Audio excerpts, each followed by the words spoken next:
everyone. We're back with Trevor, assistant GM of the Montreal Canadiens. So we're ready for the questions. So we'll go with Eric Engels. Again, we'll keep this about approximately 25 minutes. Eric, you're up.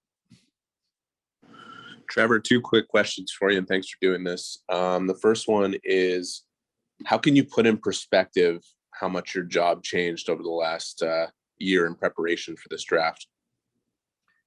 Well, it's interesting. I think we've learned a lot on how we can improve the way we operate in the scouting world through this pandemic, and this being the second draft. It's interesting because you look back and last year's draft, we had the bulk of the live scouting coverages done, and then we relied on video after that.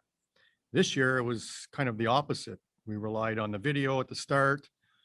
Then leagues started to play games. We got into our live coverage, except for Ontario. And then we went back to video after that. So I think we learned a lot on how we can supplement our live scouting coverage, and also the way we operate during meetings and interviews.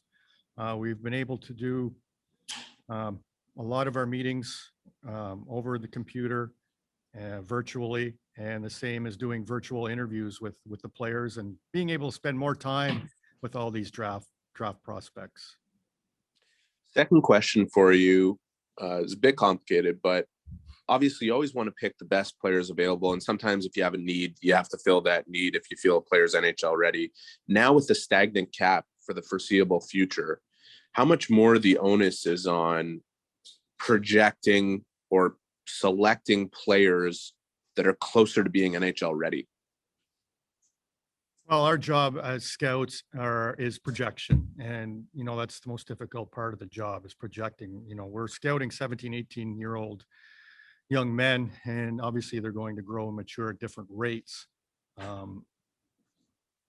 It's always up to the players when they come to their first training camp, get into some rookie tournament games, rookie games, maybe some preseason NHL games. And what we always say, they sort themselves out. You can look at our depth chart now at our prospect pool, and you yourself and everyone else on the call can take a look at, the areas that we're lacking with regards to our prospects. And obviously we always want to take the best player available at that pick. But we're also looking at filling some holes as well throughout the draft. And with 11 picks, we have a lot of opportunities to do so. Éric Leblanc, RDS. Hey, hello, Trevor. We heard your GM talking a few minutes ago. Like you were saying, there are some holes to fill in the team, but how would you evaluate the value of your picks this year, because it's just a different season?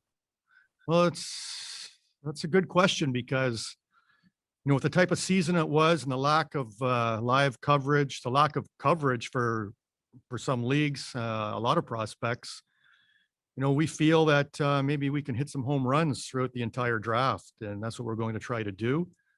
We've done our best to, even look back at players, video on players, and reading our own scouting reports from 2 seasons ago, not just this past season. So we feel that, there are going to be some prospects slip through the cracks, and, and that may even there'll be some prospects go through this draft and they'll get selected next year or the year after and become NHL players. That's just the way it is. That's the hand we've been dealt with in this world that we live in today. So we're going to do our best to, to try to get as many NHL players as we can in this draft. And how do you make sure to have a fair evaluation of the players from the OHL? Another good question. I mean, we were lucky enough to see the higher end prospects play for Team Canada at the Under-18 World Junior Championships in Dallas, Texas. That gave us a good feeling and some reassurance as to what we've seen from them as underage players and through video from their underage year. But there are a lot of OHL players and players that would have played in the OHL that didn't 2 years ago as underage players that, they're going to become pros. And we've done our best. We've got real strong scouting staff. We've got scouting staff that have experience and have game coverages below the junior level. So we're relying on them, and we're relying, on the video coverage that we have as well to project. But I mean, a lot of these players in Ontario haven't played for 16 months, and a lot can change in young men in 16 months. I mean, we all go back and look at where we were at that age. And I mean, we certainly change as young men, moving on from high school into college, university, whatever it may be, if we look at our own history back then. So it's going to be interesting to see where all these young players end up down the road in 4 or 5 years from now. Alexis Bélanger. Good morning, Trevor. Regarding the QMJHL, of course, there was a lot of talk last year with your draft. Just curious to hear from you about some of the top prospects from the Q, thinking about the Bourgault, Lheureux, Bolduc. What do you feel they could be, and how high they could be in the draft this year, maybe? Well, as I say every year, I mean, the draft is a game of poker, so I'm not about to show my hand to anybody out there right now, or the hand of the Montreal Canadiens. So I can't talk about individual players. Sorry about that. So if there's a general question that you'd like me to answer instead? Sure. Just in another topic, if you don't mind, Sure. since you're not going to go there. Just with the team, of course, as the further they go during the playoffs, the further back you drop on the board. I'm just curious. Of course, you want the Canadiens to be successful in the playoffs, but just does that change anything in your work? Because you prepare maybe and look at the position on the board, and then as the team drop, what change may be in your preparation?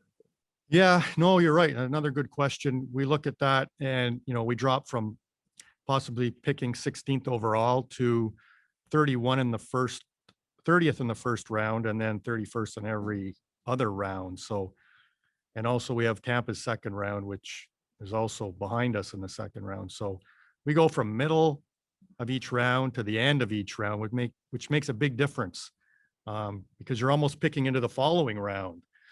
So what happens is that you're looking at a totally different pool of prospects, and the pool of prospects is greater because you're not sure who's going to go in front of you.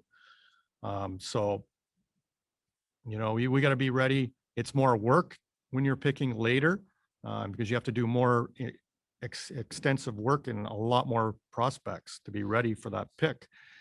So we've done that, and we're ready to go, and we'll cross our fingers. I always tell you guys that, we're looking for helps along the way, players that we don't have as rated as high as they go in the draft.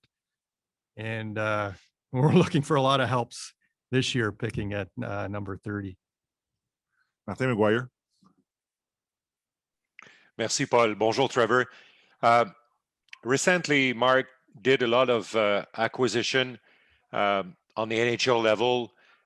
Big man, strong man, especially on the decor, but with the forward group too.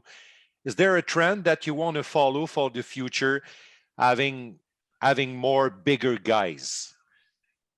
Yeah, you just have to be careful with trends because they can change quickly, as we all seen for the past 5 years. So, we're looking for the best player available. I mean, if we go back and look at, then why did you draft Cole Caufield? And, we all know what he turned out to be so far. So as I said, you pick the best player available, and just be careful with trends because they may change. Merci, Martin. Follow up with Stéphane Leroux. Hey, Trev. You picked 29 guys in the past 3 years. That's a lot of guys. And of course, there's already 3 from 2018 that were dropped because of the lack of contracts and everything. Would you say now that, again, you have a lot of picks this year, maybe starting round 3, round 4, you will move more goes with the NCAA players because you can keep them a lot longer on your list instead of the CHL players? Yeah, I mean, I don't know if we'll end up by the end of the draft with 11 selected players. Mark does an outstanding job at moving picks around and getting asset value in return, moving picks to the next season, maybe packaging 2 for 1 or 1 for 2, that sort of thing. So, it's hard to project what's going to happen. I mean, the Europeans, we also have 4 years on them as well. So, you know, the draft is like a living organism. It's always changing. So we just go with the flow and be prepared, be ready, and be confident in the list, the draft board that we have, which we are. And, you know, we can discuss that at the end of Saturday as to where we end up with regards to the number of prospects and where they're from. I know you don't want to talk about specific guys from the Quebec Junior Hockey League, but the fact that they played this year instead of the OHL did not play, do you feel it's an advantage for them? Yeah, I think it is. And sometimes it's good to know a lot about a little than a little about a lot, if you know what I'm getting at there. So, you know, we do have extensive live coverage of a lot of Quebec players. Unfortunately, you know, the Maritimes was hard to get in and out of with their own bubble, so they didn't get as much of live viewings as the rest of Quebec. But, you know, as I said before, I think it was to you, Steph, that kudos to the Quebec Major Junior Hockey League, Gilles Courteau and his entire staff and the entire, all the teams, coaches, general managers, players, billets, everybody that had a hand in making the Q a successful league this year with regards to being able to hold a playoff and to be able to crown a champion. So hats off to the league for being able to do that. Jean-François Chaumont. Hi, Trevor. General question about the draft.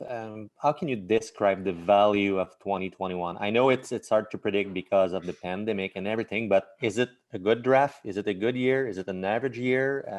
Talking with some few scouts, some are saying, yes, Owen Power will be a good player. They might have a number of 10, 12 really good players in the first round, but it's not that great. What's your own point of view? Well, you have to be careful because we won't know till 4 or 5 years down the road. I mean, the quality of players that this draft churns out, you know, and with lack of players playing a complete season. And, you know, we go back to the OHL not playing. A lot of Europeans, younger Europeans only playing, you know, the first half of the season. Who knows where these guys are going to top out as. So, you know, it's difficult to say where it fits in. I mean, I still believe you're going to get some quality players even in the 7th round. We're going to try to do our best to do that with our franchise here. So I'd say just hold on. Let's wait and see. We feel we can get some good players out of this draft, and looking forward to everything getting started for us late Friday night. And if you're staying at number 30 in the first round, it's 30 because Phoenix will not have a pick in the first round. But is it the type of year where number 30 might be a little bit better because of you can see some surprise in the first round because of lack maybe of viewing about some specific players? Yeah, that's a good point. We feel there's quite a few players, you know, that have similar asset value. And one of those players may be available to us at 30 who, you know, we may like at 15 to 20. We're just crossing our fingers and hope that happens for us. Arpin? Hey, Trevor, how are you? Couple of, I guess, somewhat philosophical questions for you or technical questions. Just the first one being, you mentioned earlier, we can all go look at your organizational depth chart and identify where there are holes. But, you know, the eternal best player available question is obviously there. Is it easier to plug holes drafting where you are than maybe if you were drafting where you were last year or the year before? That's a difficult question to answer. I mean, it's easier to answer once we get to our picks and see what's available at those picks. You know what I mean by that? Like to see what players are available at that time is, so I can't really answer that question right now, but I guess the answer I could give you is we probably have more players available at pick 30 that are similar asset value than if we were picking in the top 10. Right. So, okay, I understand. You know what I mean? Yes, I do. And secondly, earlier when you mentioned that you know, the pandemic forced you to to look at the way you evaluate things, to the way you do things, maybe incorporating more video, more technology. To what extent does your group lean on analytics? Would you use them more in this circumstance than maybe you otherwise would? And did you learn anything? Is there any value that you were able to gain if indeed you do work with numbers and data analysis in your evaluation? Yeah, we've always worked with analytics and numbers and all that good stuff. The one thing we did last summer was hire a video scout for the amateur side, Yannick St. Pierre, who's done an outstanding job for us. You know, he was certainly one of the hardest working in our group this year. With regards to analytics, he involves that with his job duties as well. And it's something that each of us individually also look at and we discuss as a group in our meetings as well. So the only thing that I can say to answer part of your question was, you know, is it more value? The only thing is that there's less games played and some players haven't played. So analytics is based on, you know, games played and statistics and all that. So if there's less, I mean, I can't say that analytics has come more into the forefront for this draft particular. Does that make sense? Less players playing, less games played, less data available. Yes, no, that does. That makes perfect sense. Thanks, Trevor. Yeah. Thanks, Trevor. Marc-Antoine Godin. Hi, Trevor. You know, you just talked about video and analytics and whatnot, but are there things in the way that you had to do things this season because of the pandemic, and the adjustments you have to take in your way of doing business? Have there been changes that you were forced to do and that you're going to keep from this point on, saying, oh, you know what, that's something that we're going to hold on to and integrate it to our way of doing business from this point on? Yeah, I think I touched on that at the start of the press conference here when I indicated we do a lot of virtual meetings now, and we do all our interviews were virtual because we weren't allowed direct contact, personal contact with any draft prospect. So those two things really led to moving forward in that direction and utilizing those tools next year and the year after and the year after. I mean, I think it's been excellent to be able to do that, to be able to work wherever you are and to be able to connect as a group and have your meetings and share your draft board, share scouting reports, etc. Meet with players, spend as much time as you want with the players on virtual interviews. That's been outstanding. The use of more video has been and very good as well. There's more video available to us.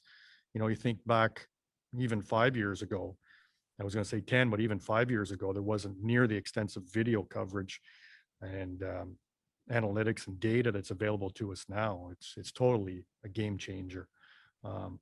So those are the things I would say. Not having to fly, you know, European scouts all the way over here just to meet, you know, for, you know, maybe meet with a Russian scout for 2 hours. I mean, so it's more economical, and I think it's more productive too, when you can use the virtual setup. Right. Was there anything else you had, like you had anything in specific you want about that? No. I think you touched on it. Okay.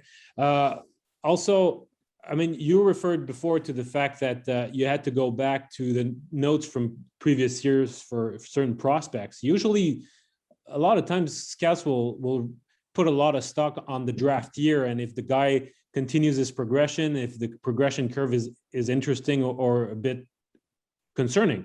But how much of a leap of faith did you have to do this year to go back and put stock into older notes? Did it end up having more weight than it did before?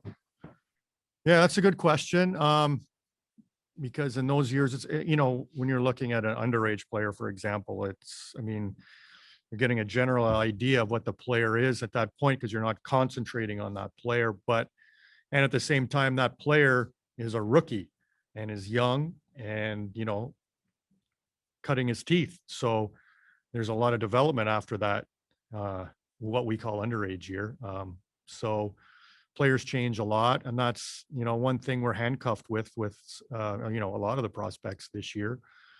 I mean, I can look back and think of a lot of players that, really improved by leaps and bounds from their underage year into their draft year. And even at the start of their draft year into the late winter, early spring of their draft year, how much they improved. So, that's at a disadvantage. And that's why I think there's some players that will slip through the cracks. Maybe there'll be players, picked from the second round and on that may end up being better NHL players than some of the first rounders selected. There's a chance for that. I mean, there's a chance every year, but there's more of a chance this year, I believe. And even I think there's going to be players that will slip through the draft, and show next season, the season after, that they should have been NHL draft picks.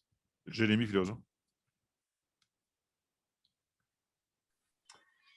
Thanks, Trevor, for taking the time today.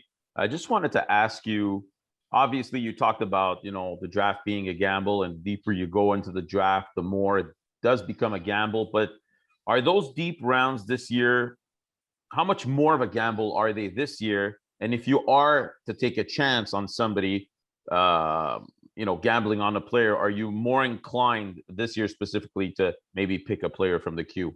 Thank you. I think it goes for any league that, if you got some good information, or you've done some good homework and your projections bang on, there's going to be some real value to the later rounds. And I think there's going to be real value to the later rounds more than other seasons because, as I said, I think players are going to slip through the cracks, of the upper and mid rounds. So that goes for the Q as well as any other league. The only thing with the Q I'll say is that, all the teams got to see them play. So there may be, less players slip through the cracks than, the OHL, for example, who didn't play. Okay, we'll go with four more. We'll go with Stu, John Lou, Jared, and Eric Leblanc. Stu, you're up. Hey, Trevor, just looking back a little bit, do you think there's some teams kicking themselves right now that they didn't take Cole Caufield? And what's impressed you most about what he's done since you did select him? Yeah, I mean, we're just happy and lucky that he was there, when we picked. And, what's impressed us the most, I believe, is, we spent a lot of time with him in his draft year. I think that might have been the last combine we had. We took him for dinner. He's always smiling. He's an energetic, happy-go-lucky young man. He's a joy to be around. He brings everybody up that he's around. And I'm just impressed with the way that he stepped into the NHL in the high-pressure situations, the NHL playoffs, overtime, and not just doing what he does well, but improving on the areas that he needed to improve on when he was at Wisconsin this year before he came to us, improving his play, without the puck, along the D zone wall, etc. And this my most vivid memory of Cole is we took him for dinner and he ordered this big sundae for dessert, and it was huge, pile of ice cream and chocolate and butterscotch sauce all over it, and we all joked about that. But he burns that off pretty quick, so I always joke with him about that. But we're very happy that he's part of our organization. One more, if I can ask, just about Jesperi Kotkaniemi. I know when you're talking about drafting 18-year-old kids, and you're talking about us remembering ourselves at that age. And like Kotkaniemi, I was sort of a tall, lanky kid. I'm just wondering, when you're drafting tall, lanky kids like that, how much maybe is the development different for him concerned to like a Cole Caufield, where a kid like Kotkaniemi, sort of like a Great Dane puppy, I guess, sort of still growing into his body? Yeah, that's where, the off-ice training is crucial. He's getting the proper training, nutrition, etc. Goes for every athlete, every player, but for them, it may take a little bit longer. We also have to remember how old he is. He cut his teeth real young here with us, and, he's still a very young player and hasn't reached our projection yet. So yeah, the more compact guys, it's easier for them to play. Maybe it's harder to play because of their size, but they don't have to face that difficulty of being able to grow into their body and adapt. John Luke. Hey, Trevor. In light of the news that Marc Bergevin revealed with respect to Shea Weber, the uncertainty of his immediate future, in what ways does that perhaps alter your focus for this draft in the short term, since this came to light just over the last week?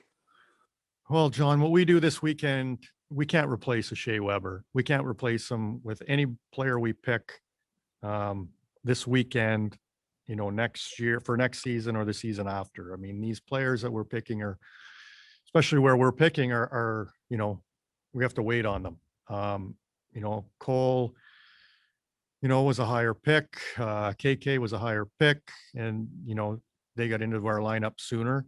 But these players we're picking are, we're talking about 30th, and then, way back as we move through the draft. So we can't expect to replace Shea Weber, but we will try to pick players that will play for us and will help us win not only regular season, but get through the Stanley Cup playoffs. But I can't tell you when they're going to play. Yeah, understood. I'm also wondering, how does Shea affect you, the work that you do, your department, even though he doesn't have a direct connection to what you do, just how, as a captain, as the type of player and person he is, how he's kind of has that effect on every aspect of the organization, including your department? Yeah, it's great to see the young players that we draft come in and get to learn from a guy like Shea Weber. We have a lot of guys like that. You look around the dressing room, and that's a big part of the reason why we got through the playoffs into the Stanley Cup final. Guys like Pricer and Gallagher and Corey Perry. I mean, those guys, and I can't name all of them, but there's so many of them.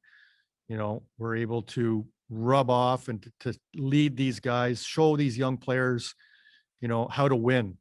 And that's of so much value, learning how to win for these young players. And, hopefully that will continue.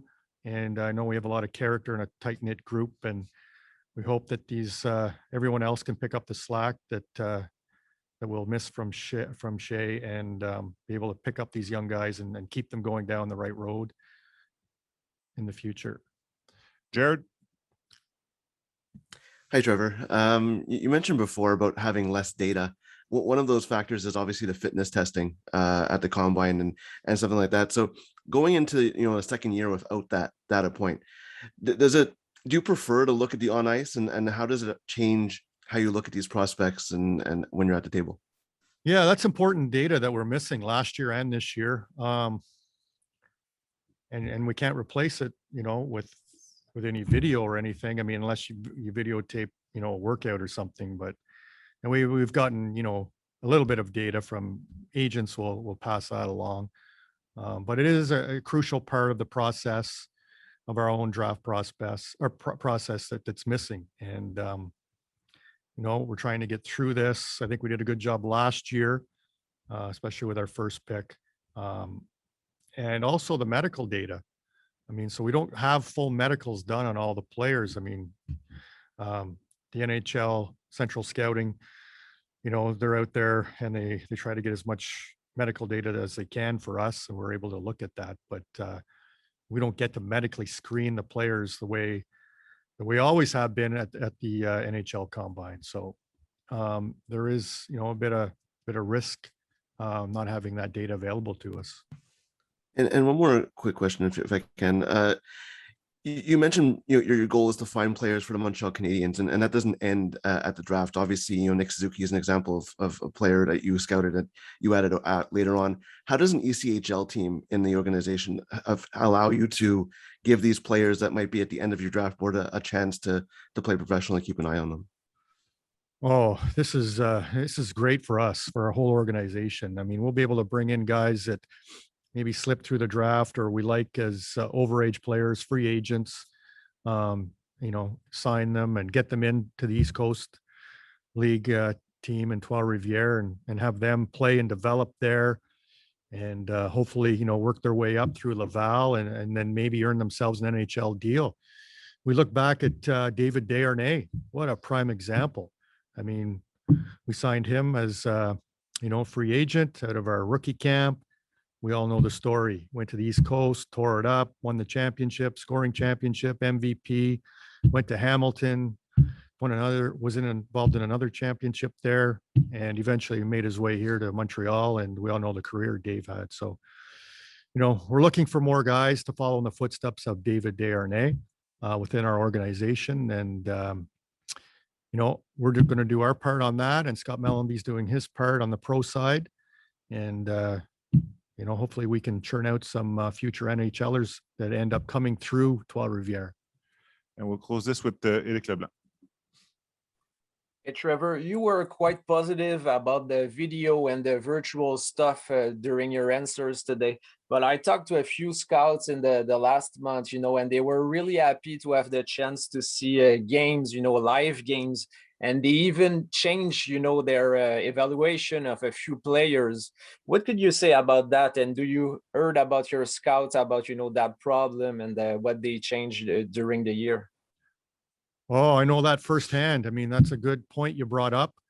I watched some players on video, then I went and saw them live, and I picked up on a lot of information live that I couldn't pick up on video. So for me, the perfect world, you need a combination of the two. It was nice last year that we had the live viewings first, and then you go back and review video, or watch some video during your live coverage. But to get the best read on a player, you need a combination of both. And to just do video, you're going to miss a few times if you just do video. So I hope that answers your question.